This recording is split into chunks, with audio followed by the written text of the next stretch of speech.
The Black American male receives a whole lot of opposition in America. There is a specific haterism towards Black American men in America. Like we are a specific target in America as Black American men specifically. Not even other groups of Black men are the number one target. Not continental African men, not Jamaican men, not Haitian men. It's the central focus, the number one target, the number one threat is specifically the Black American male, the Black American man.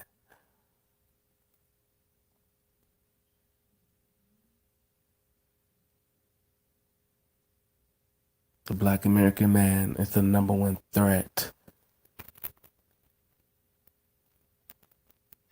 to white supremacy in the United States and globally. You know, not only is the Black American man a threat to white supremacy in America, we're the number one threat to white supremacy globally. And that's why in this racist white society,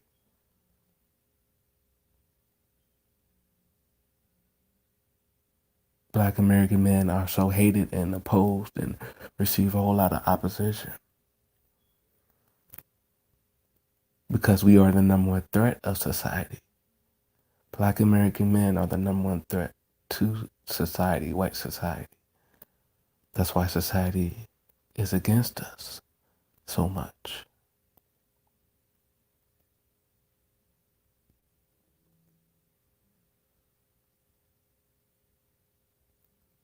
Everything in American society is against the Black American man.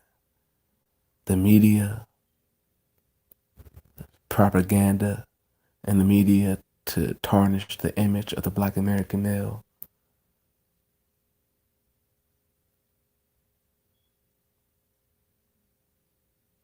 You know, the powers that be might cast certain characters in movies to make Black men look more feminine.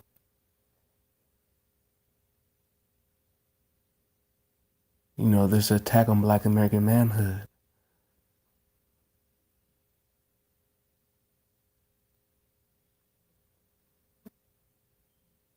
You know, the racism that Black American men face with the police, you know, being stereotyped.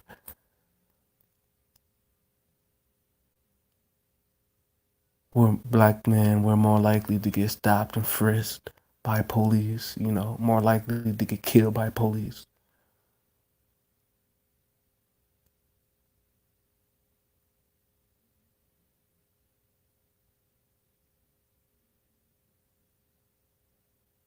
Even the sexual market in today's age is extremely geared against Black men, specifically Black American men.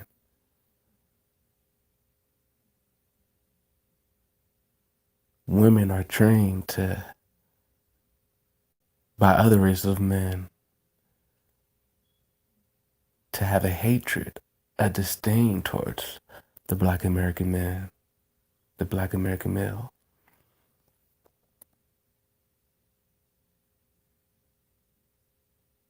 Other races of men literally tell their women not to fuck with the Black American male.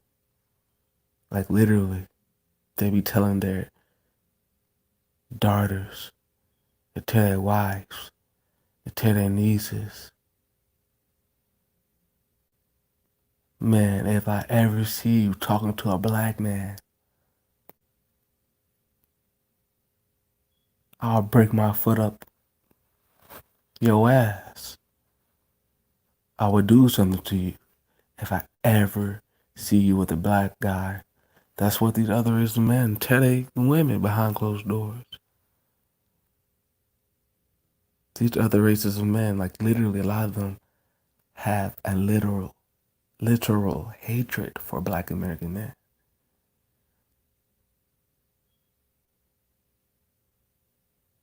When these other races of men see you, a lot of them silently want to do harm towards you. You know, just like back in the 50s and 60s, man. The only difference now is people can't act on it. People really can't act on their hatred for Black American men. Like back in the 50s and 60s, they could like jump a black guy, burn his house down for being black, or Emmett Till is an example. You know, he got killed by a white man for supposedly whistling at a white woman, and that was back in like the 50s or 60s or whatever. And a lot of other races of men still have the hatred in their hearts for the Black American man. But since we're not living in a blatant racist society, like how it was in the 50s and 60s, these other races of men, they can't act on it. They can't act on the haterism towards black men nowadays, but best believe me, man, a lot of these other races of dudes still have the hate in their heart when they see you. Especially these Hispanic men. Boy, oh boy, you best believe, man. Black men in America, we're behind enemy lines. We are the enemy in this society. And unfortunately,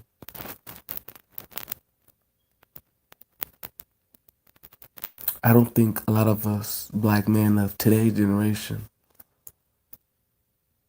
you know, black men who in their teens, 20s, 30s, even up to their early 40s or whatever, even maybe even older, a lot of us don't know the true anti-black male racist environment that we're in. But I don't think a lot of us know how deep the rabbit hole is going. A lot of us have been blinded by the guise of desegregation. Oh, we've been acclimated to white society now as black men, so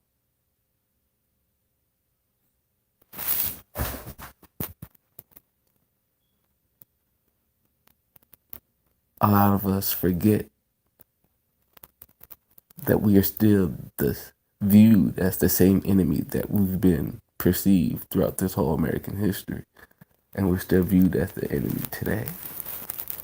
It's just less blatant. You know, we're not getting whipped on the back like how we were during slavery. We're not getting our house burned down by the KKK like how we were back in the 50s and 60s. But it's still a war on us. It's just more tactical and more subtle, you know.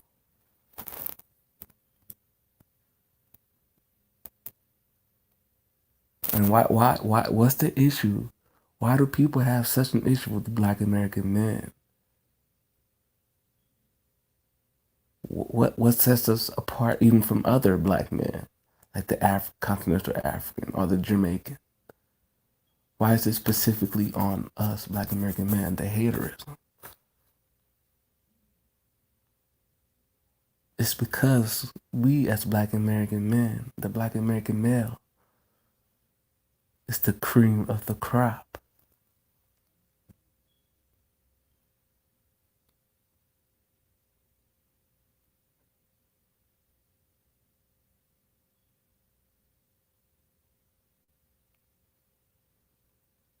The Black American male, the Black American man, we're the strongest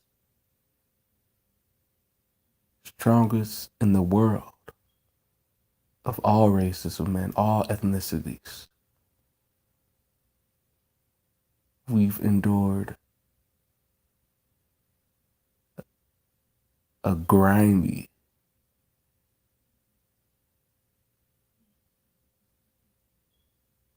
we've survived a grimy society for 400 years, over 400 years. Black men in America, a grimy society. No other group of men in the world has faced this discrimination that we faced in America as black men, historically.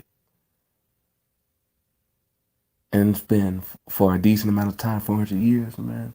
And 400 years at the high level of discrimination, the high level of opposition for 400 years or so.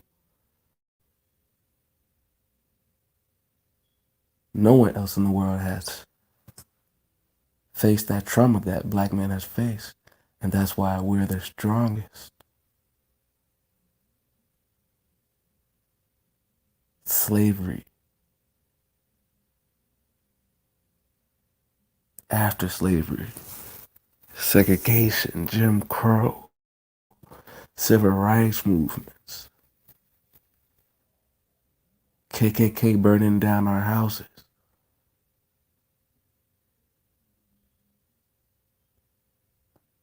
Now we're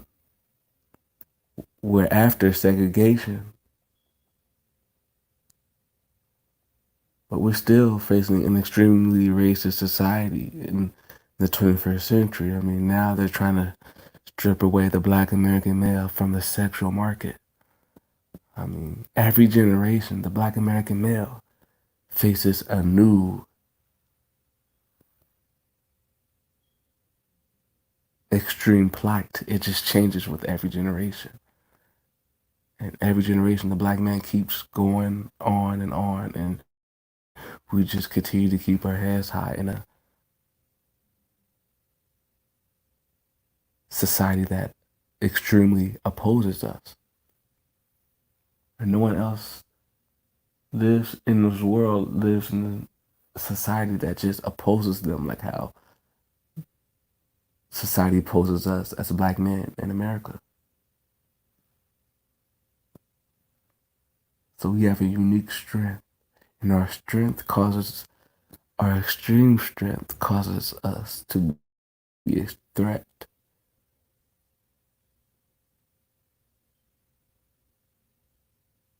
to the white man, to white society. The white man, white society, they know our strength as black American men. Because we have the strength that we have, not only because of our African roots. Before we were brought over here as slaves, black men in America, black American men. Before we were brought over here as slaves from Africa, we were already strong people. We were already a strong and mighty people back in Africa before we were slaves. But the treatment we've gotten from white people, that negative treatment we've gotten mainly from white men, like being slave, being discriminated in society, just all that racism from white men and the white man society, that has strengthened us. And the white man knows we are strong because he's the one who the white man is the one who has been throwing all this bullshit to us black men. The white men were the slave owners. The white man runs the police department. The white man are the lawyers. I mean, not the lawyers, are the judges and run the criminal system. They know the bullshit that they throw against black men, and so they know that in order for a black man to survive in this racist society, a black man has to be strong. And white people, white men, they're not dumb. They know how their society is. They know they designed this society against black men, and they know in order for a black man to survive in this society, to be sane, to have his marbles in check in this society, black man has to be strong, and white men know this, so they fear our strength as black men. You know, our strength as black man. It's one of the main reasons we are a threat as a black American man. Black American man, we're the strongest people on earth. And that causes us to be one of the main threats to white society, to the white man.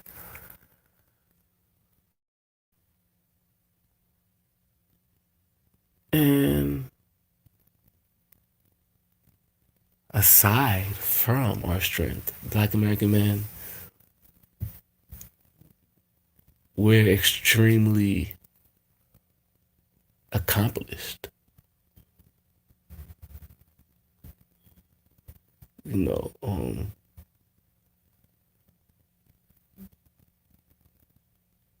you can kind of say we have the strongest cultural influence.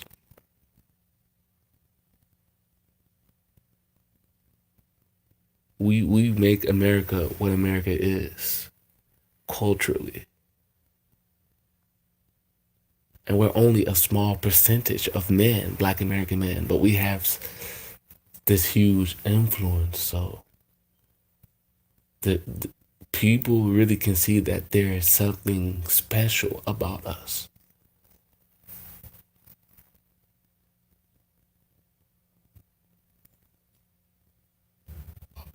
We made America, man. Even our culture today, hip hop and R&B, these are black male creations, man. Black American male creations. And it has influenced the whole world. Everyone listens to rap music. Everyone listens to R&B. People praise Tupac. People praise Biggie Smalls. And these are just like big iconic figures of black American men that people just look up to. People want to be like them. In Europe, people practice graffiti. People breakdance.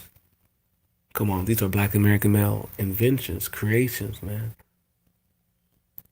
So everywhere in the world, people want to be like the black American male. Everywhere in the world, even in Africa, in Nigeria, man. In Nigeria, young people use the N-word. They use slang that black American males created. Black American men, I mean, we have the strongest influence culturally, man. And we're only a small percentage of men.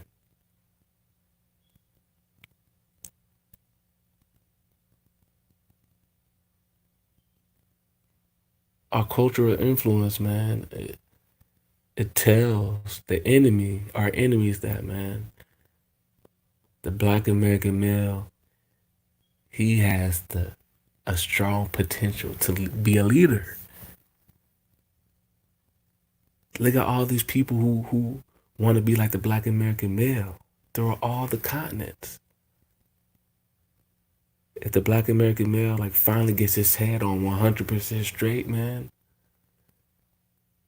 the whole world could potentially follow him. I mean, the black American male is a trendsetter. Like people want to be like the black American male, man. And we just have that it factor about us that the whole world would potentially follow our lead, man. No one else in the world just has that power, that cultural influence that we have as black men in America.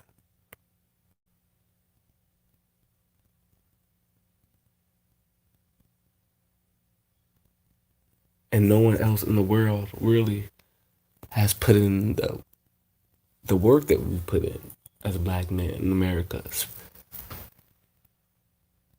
Historically, I mean, the black man in America, we're seen as a threat really because, I mean, by white society, white supremacy, because we're the ones who created white supremacy. The black American male created white supremacy. Now let's keep it real.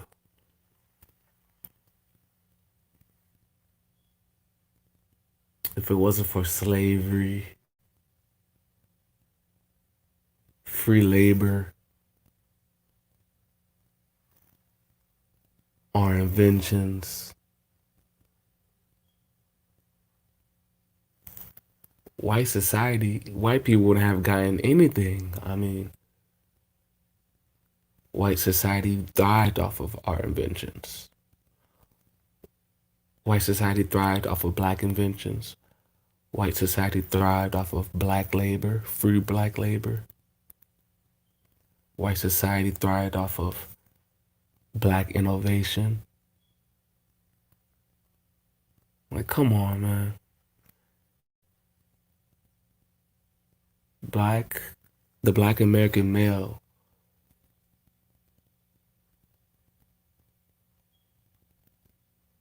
was the one who kickstarted white supremacy.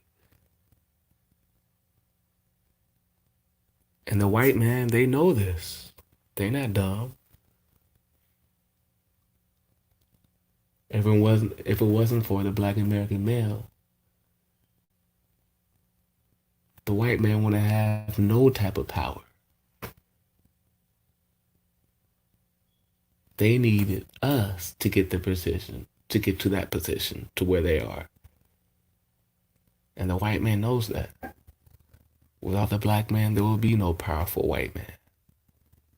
And that's why the white society has to shit on the black American man.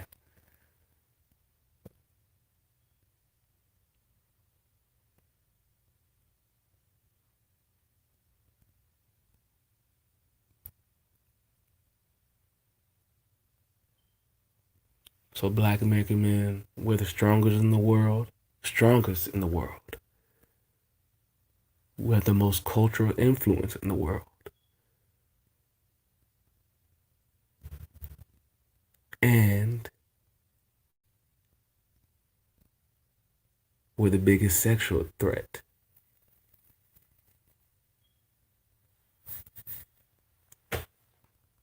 The black American male is the face of masculinity. We're not the face of power. No, I'm not saying that. The white man is the face of power. But as funny as that is, you would thought because the white man is the face of power,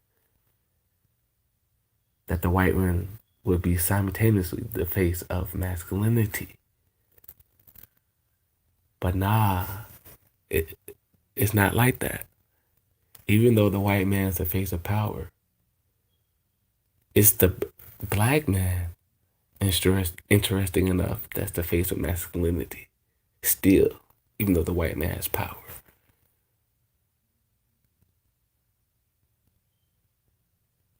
And our masculinity as black American men